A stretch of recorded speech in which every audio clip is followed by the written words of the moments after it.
Hi everyone. I hope everyone's week is off to a great start, and I wish you a happy week from here on out. This week's body empowerment video is about women in the work environment.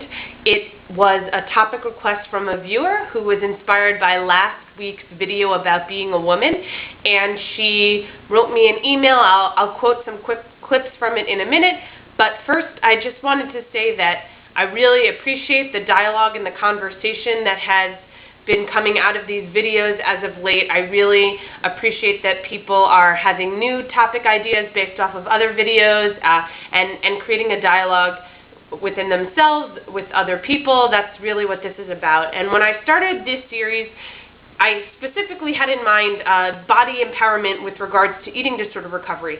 But to me, recovery is about getting to a place where we are beyond just thinking about and worrying about eating disorder behavior and a mentality and any illness that we're overcoming and healing from, and focusing on our general passions in life.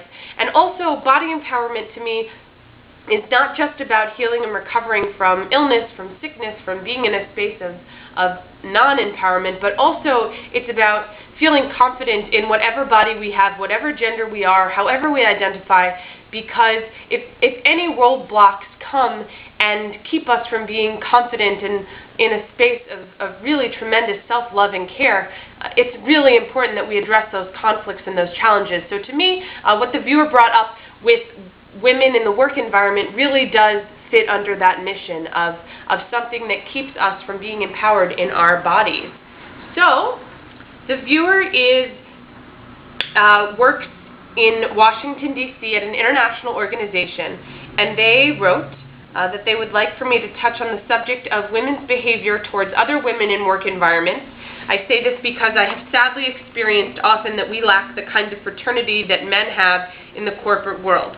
And then she said, regarding the latest news about Dominique Strauss-Kahn, it dawned on me that men that work at the IMF, the International Monetary Fund, are close to Strauss-Kahn and find it very hard to believe that he had done such a horrific thing as trying to rape a woman. It must have been her setting him up, people said. Again, it shows this fraternity among men. Probably most of these men that defend him have been mentored by him or look up to him in so many ways. Women, different story though. We are so new in the history of rights in the workforce that we are still competing with each other instead of creating a solid sisterhood. I think we are very vulnerable in our jobs, as we constantly need to protect us to keep our job instead of feeling that we deserve it like men do. And I think this feeling of vulnerability doesn't allow us to create more solid bonds with other female coworkers, especially our subordinates. So I think this is a really important topic. Myself, I have worked in a corporate job before where I experienced that as well. The only man in my office was my boss, and then everyone else was female. There was at one point a male intern, but for the most part it was all women, and there were a lot of instances where I felt harassed or inappropriately spoken to by my boss, and I know that other people experienced that, and we never really band together as a sisterhood to support one another. I often felt that very betrayed by some of my female superiors that just sort of let this happen while simultaneously watching me fall apart from it. And the other side of it is that I've also been part of communities where I wasn't a really supportive woman, and I could have done a better job negotiating how to band as a sisterhood, as women together to support other women instead of just negotiating our relationships with men.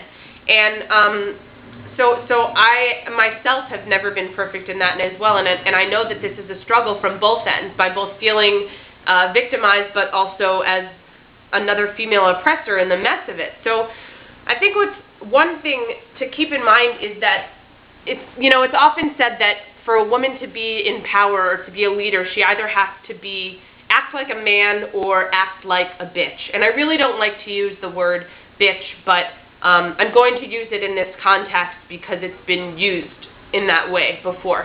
And so this means that women either have to act like men and be part of that fraternity, or if they're not in the fraternity, they have to compete against other women and keep them down so that they rise to the top.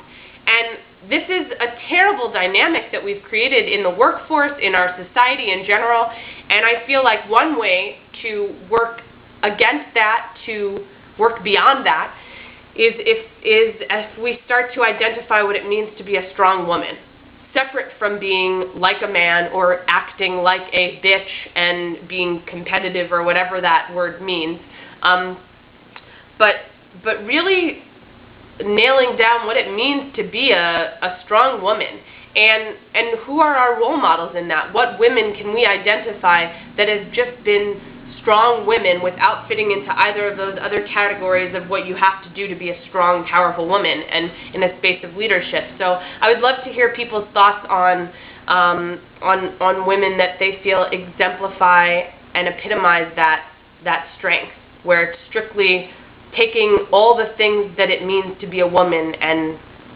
empowering that. And that's really what's important, and I feel how we move beyond the competition in the workforce. And the viewer went on to say that, there was an incident where her boss, who was a woman, and the only other woman in her department with her, criticized her clothing and made her feel really terrible, and she thought, wow, I could have been her ally. We could have really supported each other, and here she is bringing me down so that she gets let in and doesn't lose her job. And another thing that came up, the viewer referenced two articles that really inspired her in coming up with this topic, one from the Daily Beast, one from the New York Times, both of which I will put in the description of this video. And she mentioned that one of the articles talked about dress code for women with specific reference to the Dominique Strauss-Kahn incident, and that, women should have a dress code of not wearing skirts. And the viewer mentioned this starts to become like if a woman experiences harassment or abuse in the workplace or otherwise, suddenly she asked for it because of how she was dressed. And this made me think of a monologue from the Vagina Monologues by Eve Ensler called My Short Skirt. So I wanted to read part of that by Eve Ensler from the Vagina Monologues, My Short Skirt.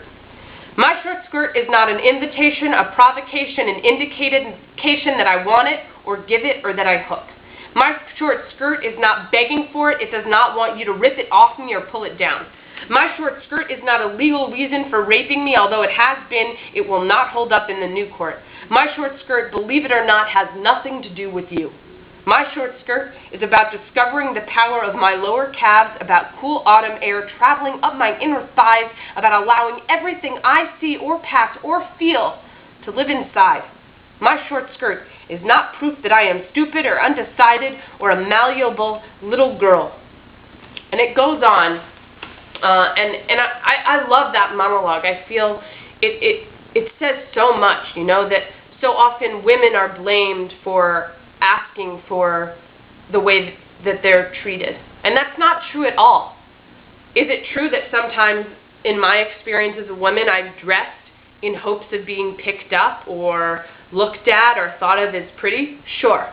But is the majority of the time the way I dressed strictly about how I want to feel myself and has nothing to do with anyone else? Yeah. And no matter what, how I dress should not be an invitation for catcalls or harassment in the workplace or otherwise. And so I think what's being brought up here is we're still, again, it's 2011, and there are still women that feel totally disempowered in the workplace. That's terrible. No one should feel disempowered in the workplace, no matter what. And we're still dealing with this sort of boys' club in corporate America and otherwise that